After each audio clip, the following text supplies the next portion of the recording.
दोस्तों, कुछ समय पहले एक बड़ी कंट्रोवर्सी क्रिएट हो गई थी जब दिल्ली के मुख्यमंत्री अरविंद केजरीवाल ने एक ट्वीट किया था। उस ट्वीट में उन्होंने कहा था कि सिंगापुर में दिखाई दे रहा नया रूप कोरोना का वो देश के लिए, बच्चों के लिए काफ़ी हानिकारक दिख रहा है। ऐसे में जो सिंगापुर से फ़्लाइट्स आ रही हैं वो कैंसिल की जाएं और देश में बच्चों को वैक्सीनेट करने की और उन्हें प्रोटेक्ट करने के लिए प्रॉपर प्रयास किए जाएं। दरअसल इसका बैकग्राउंड जाता है जब सिंगापुर के हेल्थ मिनिस्टर ने खुद बताया था अपनी संसद को कि उन्होंने प्रेस रिलीज़ किया था, उन्होंने बताया था कि बच्चों की तरफ ये कोरोना वायरस काफ़ी हानिकारक दिख रहा है, इसलिए स्कूल कॉलेजेस बंद किए जाने की उन्होंने बात की थी।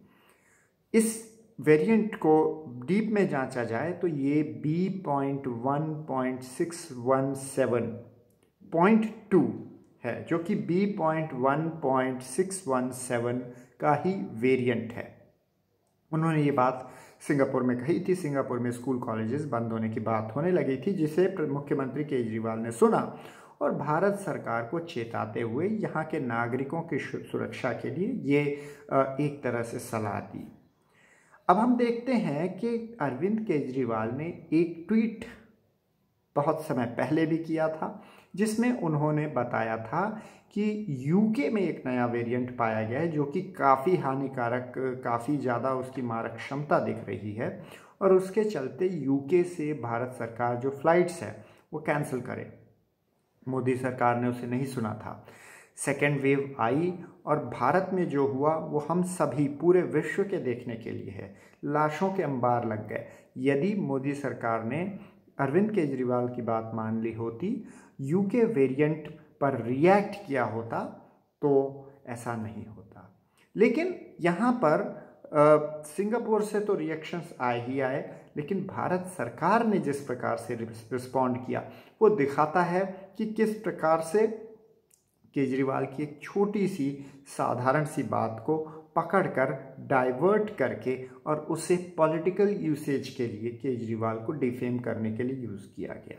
दरअसल उन्होंने जो बात कही थी, उन्होंने साधारण सी बात कही थी कि सिंगापुर में जो पाया जा रहा है, जो वहाँ के मिनिस्टर बोल रहे हैं, वो चीज़ हिंदुस्तान नहीं आनी चाहिए। लेकिन इसे मैनिपुलेट इस प्रकार से किया गया, चाहे वो सिंगापुर के मिनिस्टर्स हों, चाहे वो भारत सरकार के मिनिस्टर्स हों, उन्होंने यूज़ किया वर्ड सिंगापुर वेरिएंट।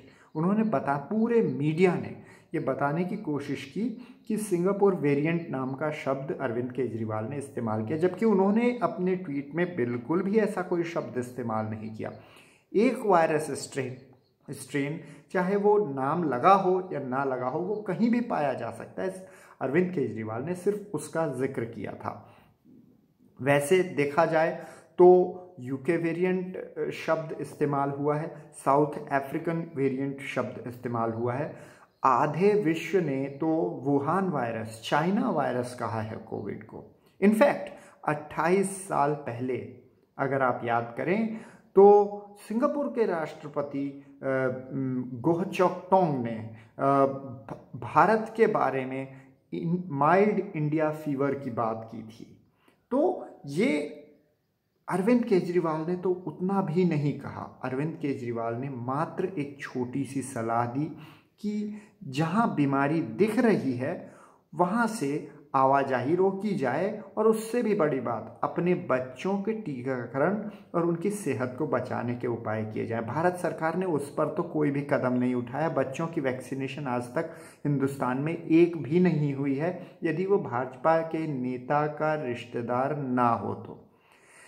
आपको याद हो 2019 में जब चाइना में ये ब्रेकआउट हुआ था, तो उसके बाद जब भारत सरकार फ्लाइट्स लगातार ला जा रही थी और लाखों लोग जो कि संक्रमित थे वो चाइना से, इटली से, वो भारत में आ गए थे। भारत सरकार कोई जांच ही नहीं कर रही थी, कोई किसी प्रकार की स्क्रीनिंग प्रॉपर मौजूद नहीं थी लंबे समय तक इंडियन एयरपोर्ट्स पे, और क्वारंटीन का कोई प्रावधान ही नहीं था, कोई ज़रूरत ही नहीं थी, जिसके चलते आज तक जो मौतें हुई हैं, जितना भी जानी माली नुकसान हुआ है, इतना बड़ा फाइनेंशियल डिस्ट्रेस झेलना पड़ रहा है देश को, ये सिर्फ उस छोटी सी गलती की वजह से है।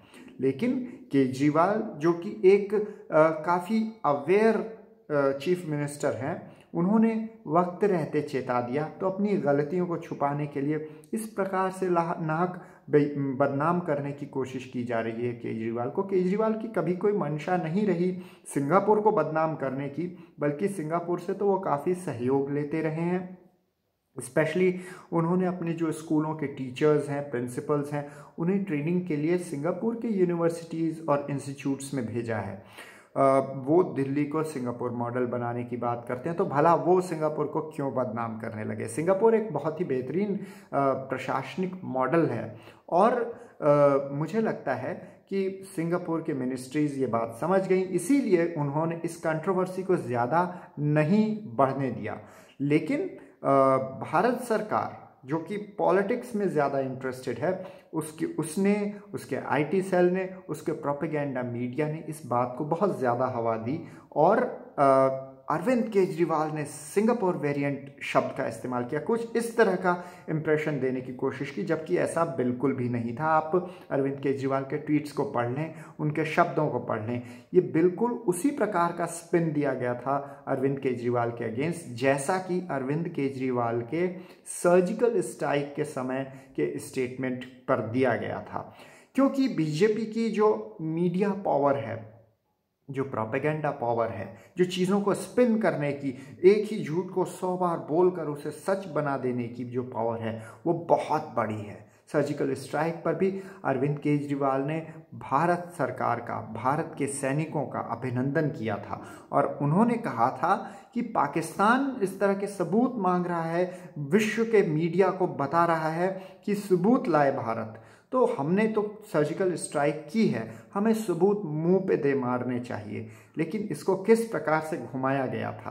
तो खैर ओवरऑल मैं इस वीडियो में इतना ही कहना चाहूँगा कि सिंगापुर के साथ भारत के अच्छे संबंध रहे हैं और अरविंद केजरीवाल ने कोई भी ऐसा काम नहीं किया, एक भी ऐसा शब्द नहीं कहा जिससे कि सिंगापुर के साथ उन रिश्तों में कोई दरार आए, कोई कड़वाहट आए।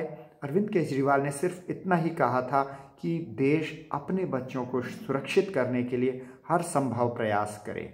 इसमें मेरे ख्याल से अपने देश के बच्चों के लिए चिंतित होने के, स्पेशली तब जब देश इतनी बड़ी डेथ रेट देख रहा हो, इतनी ज़्यादा मौतें देख रहा हो, तो ये कोई गलत बात नहीं दिखती।